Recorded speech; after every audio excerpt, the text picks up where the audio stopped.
아니에스 동정순교자 기념일에 보내드리는 오늘의 강론. 부산교구 울산시 장애인복지관장 인상현 안드레아 신부의 강론을 들으시겠습니다. 오늘 복음은 마르코 복음 3장 13절에서 19절까지의 말씀입니다.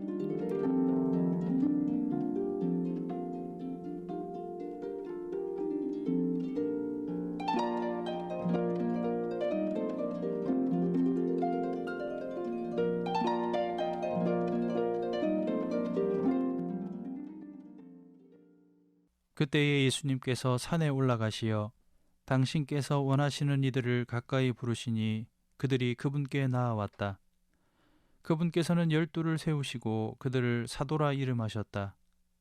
그들을 당신과 함께 지내게 하시고 그들을 파견하시어 복음을 선포하게 하시며 마귀들을 쫓아내는 고난을 가지게 하시려는 것이었다.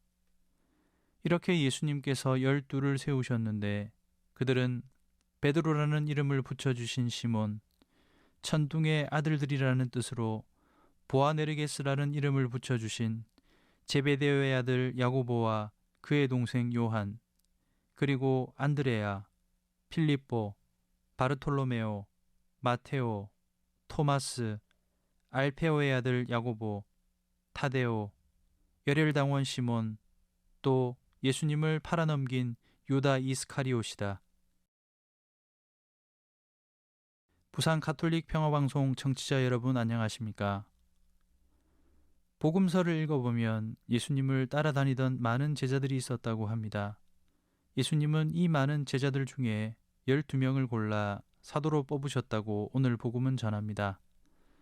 12제자들이 사도가 된 것은 그들이 원해서가 아니라 순전히 예수님께서 그들을 원하셨기 때문입니다. 그리고 예수님이 제자들을 뽑으실 때 얼마나 심혈을 기울이셨는지 오늘 복음을 보면 알 수 있습니다. 오늘 복음의 첫 구절을 보면 예수님께서 산에 오르시어 당신께서 원하시는 이들을 가까이 부르셨다고 합니다. 예수님이 산에 올라가셨던 때는 아주 중요한 때였습니다. 산상설교를 가르치실 때, 활동 중에 하느님께 기도하실 때, 거룩하게 변모하셨을 때, 그리고 돌아가시기 직전에 피땀을 흘리며 고뇌하실 때 예수님은 산에 계셨습니다. 이처럼 예수님은 아주 중요한 때 언제나 산에 오르셨고 거기에 계셨습니다. 그리고 당신께서 원하시는 이들을 가까이 부르셨다고 하십니다. 그만큼 평소에 제자들을 하나하나 유심히 보셨고 잘 아셨다는 말입니다. 사도들을 뽑기 위해 산에 오르셨고 당신께서 직접 제자들을 가까이 부르신 만큼 예수님이 얼마나 심혈을 기울이셨는지 잘 알 수 있는 대목입니다.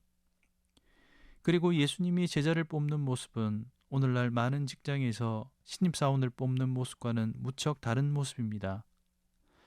오늘날 어느 한 직장에서 채용되기 위해서는 되도록 자신이 갖춘 능력, 조건을 최대한 보여주어야 합니다. 없는 능력이라도 최대한 부풀려서 자신의 존재를 드러내야 합니다.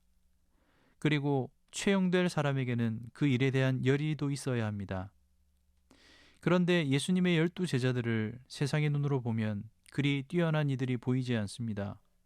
어부, 세리, 열혈당원, 그 밖에 하나같이 보잘것없는 직업과 출신 배경입니다. 만약 예수님께서 오늘날의 직장처럼 제자들의 능력, 조건과 열의를 더 중요하게 생각하셨다면 아마도 오늘 복음에 등장하는 12명의 제자들은 아무도 뽑히지 못했을지도 모릅니다.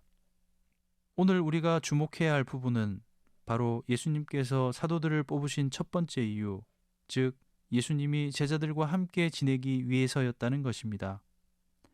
제자들을 파견해서 복음을 선포하게 하고 마귀들을 쫓아내는 고난을 주는 것은 그 다음 일이었습니다. 즉 예수님께서 제자들을 뽑으실 때 가장 중요하게 생각하신 것은 복음 선포와 구마 행위와 같은 일, 활동이 아니라 제자들과의 관계였습니다. 관계를 맺는 것은 일보다 우선이었습니다. 함께 돌아다니시고 함께 먹고 마시고 함께 밤을 보내며 제자들과 먼저 친교를 나누는 것, 이것이 제자들을 파견하는 것보다 우선이었습니다. 미사를 마치면 우리 역시도 각자의 삶의 자리로 예수님의 제자로서 파견됩니다. 미사 후에 예수님의 제자로 파견된 우리는 각자 가정에서, 직장에서, 학교에서, 그 외 여러 곳에서 말로써 행동으로써 복음을 전하는 사도로서 살아갑니다. 우리가 예수님의 제자로서 복음을 전하기 이전에 반드시 선행되어야 할 것이 있습니다. 바로 예수님과 우리 자신의 관계입니다. 우리는 이웃에게 복음을 전하기 이전에 예수님과의 관계 안에서 살아가고 있는지 먼저 살펴야 합니다. 오늘 예수님이 제자들을 파견하시기 위해 부르셨지만 그보다 먼저 제자들과 함께 하셨다는 것, 일보다 그분과의 관계와 친교가 우선이라는 것, 오늘 복음이 우리에게 던져주는 하나의 메시지입니다. 예수님과 시간을 가지는 것이 어려워진 이 코로나 시기에 그 누구보다도 여러분들을 원하시고 가까이 부르시는 그분과 더욱 깊은 친교를 나누며 살아갑시다.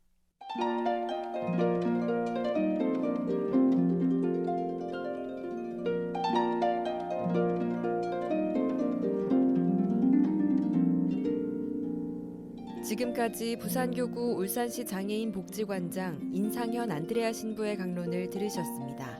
내일도 인상현 신부의 강론이 이어집니다. 오늘의 강론은 공인회계사 임만서 바오로 형제님과 함께합니다.